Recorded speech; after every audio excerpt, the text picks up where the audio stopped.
Digital marketing లో అనుభవం ఉన్న ఎగ్జిక్యూటివ్స్ కావాలను సంప్రదించవలసిన నెంబర్లు 8688926084. కూల్చుడు కథలు ఆర్కే కొత్తపల్లికి అంటే సండే అక్కడ వేమూరు రాధాకృష్ణ గారు కొత్తపల్లికి రాస్తారు కదా, దానికి సంబంధించి కూల్చుడు కథలు. 1-2 నెలలు ఓపిక పట్టండి, రేవంత్ ప్రభుత్వం ఉండదు. ఖమ్మం, నల్లగొండ, వరంగల్ జిల్లాలకు చెందిన కాంగ్రెస్ ఎమ్మెల్యేలు మనతో టచ్లో ఉన్నారు. ఢిల్లీలో భారతీయ జనతా పార్టీకి చెందిన కీలక నేతలతో టచ్లో ఉన్నాం. 2 నెలల తర్వాత అధికారంలోకి వస్తాం. ముఖ్యమంత్రి పదవిపై నాకు ఆశ లేదని చెప్పేసి ఎవరన్నారు? కేసీఆర్ అన్నాడు. ఇట్లా చెప్తుంటాడు అన్నట్టు లెక్క. బీఆర్ఎస్ అధినేత కేసీఆర్కు ఇలాంటి పిట్టె కథలు చెప్పడం అలవాటే కనుక ఆయన మాటలను సొంత పార్టీ వాళ్ళు కూడా నమ్మడం లేదు. కేసీఆర్కు జాతకాలపై నమ్మకం కూడా ఎక్కువే. ప్రస్తుతం ఆయనకు గ్రహాలు అనుకూలంగా లేవట. వచ్చే సెప్టెంబర్ తర్వాత ఆయనకు మంచి రోజులు వస్తాయట. బహుశా ఈ జాతకాలనే నమ్ముకొని 1-2 నెలల తర్వాత రేవంత్ ప్రభుత్వం పడిపోతుందని చెబుతుండొచ్చు. అయితే కేసీఆర్ చెబుతున్న మాటల గురించి తెలుసుకున్న సీఎం రేవంత్ ఆపరేషన్ ఆకర్షణ వేగవంతం చేశారు. ప్రస్తుత పరిస్థితుల్లో బీజేపీ అగ్రనేతలు కూడా తెలంగాణలో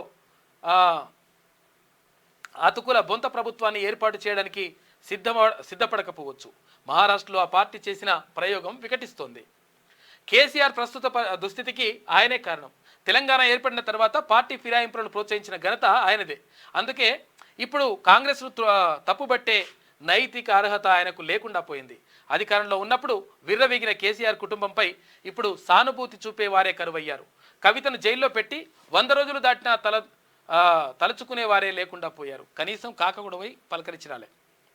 బ్రహ్మాండమైన ప్రజా మద్దతుతో 2018లో తెలంగాణలో అధికారంలోకి వచ్చిన కేసీఆర్ 2019లో ఏపీలో అధికారంలోకి వచ్చిన జగన్ ప్రజాస్వామ్యాన్ని పాతరేశారు.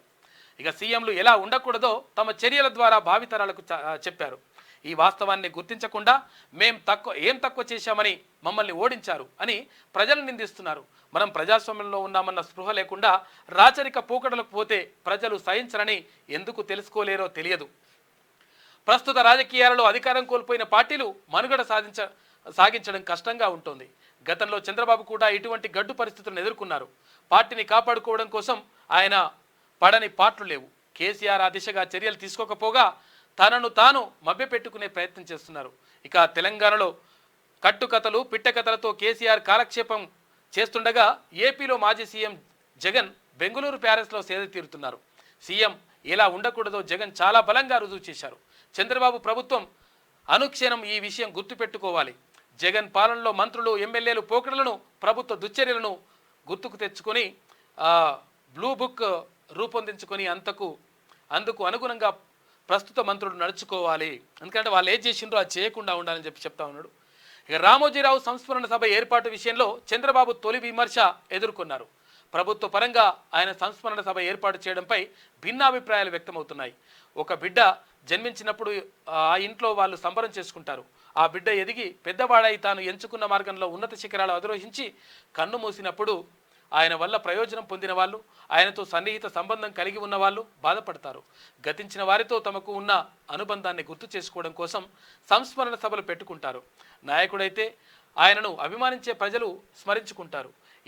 ఈ నేపథ్యంలో రామోజీరావు సంస్మరణ సభను ప్రభుత్వ పరంగా కాకుండా ఆయనతో అనుబంధంగా ఉన్న వారితో కమిటీ ఏర్పాటు చేసి నిర్వహింపజేసి ఉంటే విమర్శలకు అవకాశం ఉండేది కాదని చెప్పేసి అంటా ఉన్నారు.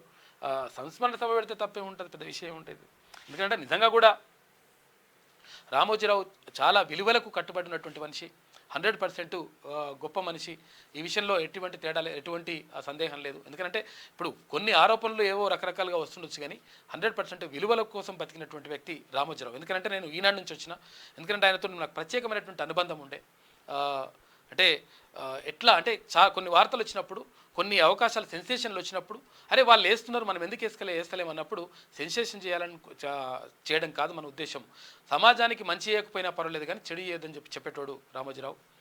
మరి ఆయన గురించి డిజిటల్ మార్కెటింగ్ లో అనుభవం ఉన్న ఎగ్జిక్యూటివ్స్ కావాలను సంప్రదించవలసిన నెంబర్లు 8688926084.